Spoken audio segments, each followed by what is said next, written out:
Hello friends, আসসালামু আলাইকুম। চলে আসলাম নতুন আরেকটি রেসিপি নিয়ে। আজকের রান্নায় থাকছে মজাদার কোরান মাছ দিয়ে লাউ ঘন্ট। এই রেসিপিটা এতটাই মজা হয়েছে যে একবার টেস্ট করে দেখতেই পারেন।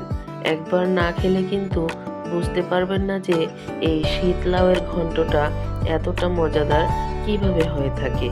তো শীত লাউ আমরা সবাই পছন্দ করি। এই যে শীত কিন্তু চলে যাচ্ছে, আর কিন্তু বেশি দিন বাকি নেই। এখন ইতিমধ্যে গরম চলে আসতেছে, হালকা হালকা গরম কিন্তু লাগতেছে। তো এখনই এই লাউয়ের ঘন্টটা খাওয়ার একদম মোক্ষম সময়।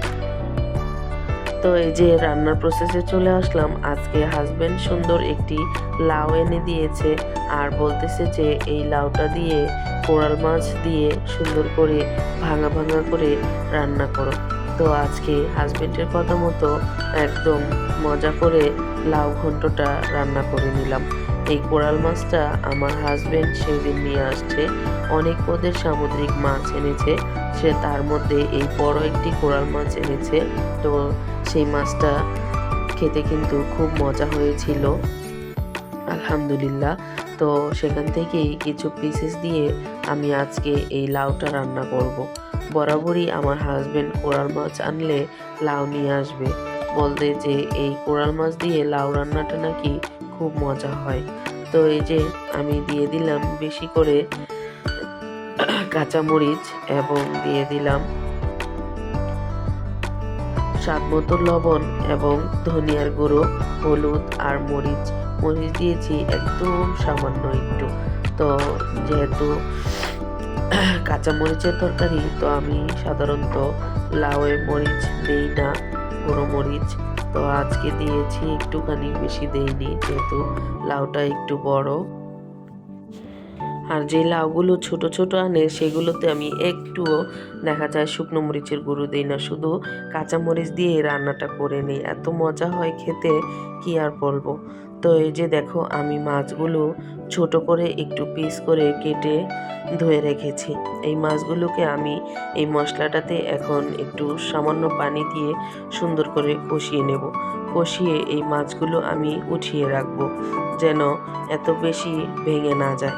তো উঠিয়ে রাখবো, আবার লাউটা যখন হয়ে আসবে তখন দিয়ে হালকা করে আমি নিজেই ভেঙে দিব। লাউটা যত মাছ ভাঙা ভাঙা হবে তত খেতে মজা হবে। তো আস্ত মাছ দিয়ে লাউ রান্না করলে আমার তেমন একটি ভালো লাগে না। আমি এভাবে মাছের মাথা দিয়েও এভাবে ভাঙা ভাঙা করে লাউ রান্না করি, খেতে কিন্তু বেশ ভালো লাগে, আলহামদুলিল্লাহ। তো আমার ঘরে সবাই বলে যে এই লাউটা খুব মজা হয়েছিল, আলহামদুলিল্লাহ। যাই হোক, সবাই ভালো বললে তো ভালো সেটাই হয়, তাই না বলো? তো আমার হাজবেন্ড দেখা যায় লাউয়ের খুব পাগল সে। এই যে বাজারে গেলে একটা দুটো লাউ নিয়ে আসবে।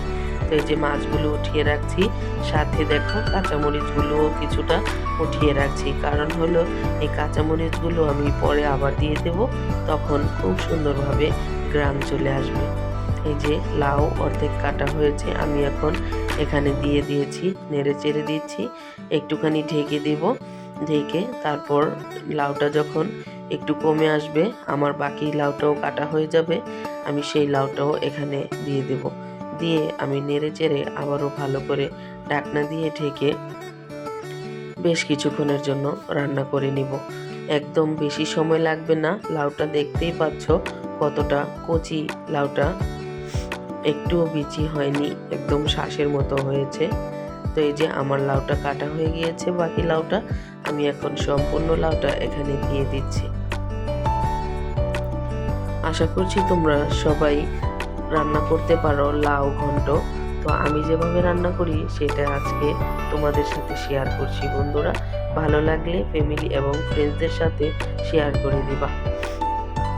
আর যারা আমার চ্যানেলে নতুন আছো, প্লিজ সাবস্ক্রাইব করে পাশে থাকা বেল আইকনটি অন করে দিবা। আর যারা ইতিমধ্যে এই কাজটি করে দিয়েছো তাদেরকে জানাই অসংখ্য ধন্যবাদ এবং প্রাণ ঢালা ভালোবাসা। এই যে দেখো, আমার লাউয়ে কিন্তু আমি একটু পানি ব্যবহার করিনি, একদম সুন্দরভাবে পানি উঠে এসেছে লাউয়ের থেকে। যে লাউ থেকে পানি না ওঠে সেটা কিন্তু লাউ শক্ত হয় আর খেতে কিন্তু মজা লাগে না। এই যে দেখো আমি এখানে 2টি টমেটো কেটে দিয়ে দিয়েছি। তো আমার ফুপু বলে যে লাউয়ে নাকি টমেটো দিলে লাউয়ের ঘ্রাণটা একটু বেড়ে যায়, খুব মজা লাগে। তো তার জন্য ফুপুর কথা মনে করে আজকে আমি লাউয়ের 2টা টমেটো ছোট টুকরো করে দিয়ে দিয়েছি। আর এখন যে কষানো মাছগুলো উঠিয়ে রেখেছিলাম সেগুলো আমি এখানে ঢেলে দিয়েছি। এখন আমি হাতার সাহায্যে এটি আস্তে আস্তে করে ভেঙে মিশিয়ে দিচ্ছি, যেন পুরো তরকারিটাতে মাছের ঘ্রাণ চলে যায়।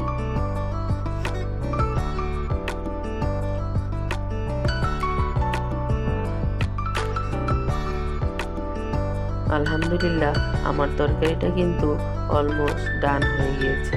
এভাবে রান্না করে দেখবেন, বাচ্চা থেকে বড় সবাই বলবে খেয়ে খুব মজা হয়েছে।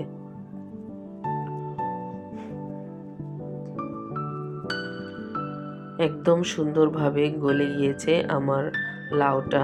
লাউ না গললে কিন্তু খেতে মজা লাগে না। তো এই যে দেখো আমি এখন ওঠানোর আগে আগে ধনিয়া পাতা দিয়ে দিচ্ছি বেশি করে, কয়েক ফালি কাঁচামরিচও দিয়ে দিচ্ছি, যেন কাঁচামরিচ ধনিয়া পাতা এই দুটোর কম্বিনেশনে খুব মিষ্টি একটি ঘ্রাণ চলে আসে। তো এই যে আলহামদুলিল্লাহ রান্নার পরে এই লুকটা আমি তোমাদের সাথে শেয়ার করছি। দেখো মাশাআল্লাহ কতটা ইয়ামি হয়েছে। আজকের রান্না যদি ভালো লাগে ফ্যামিলি এবং ফ্রেন্ডসদের সাথে শেয়ার করতে ভুলো না। দেখা হবে নেক্সট কোনো ভিডিওতে। সে পর্যন্ত সকলেই ভালো থেকো।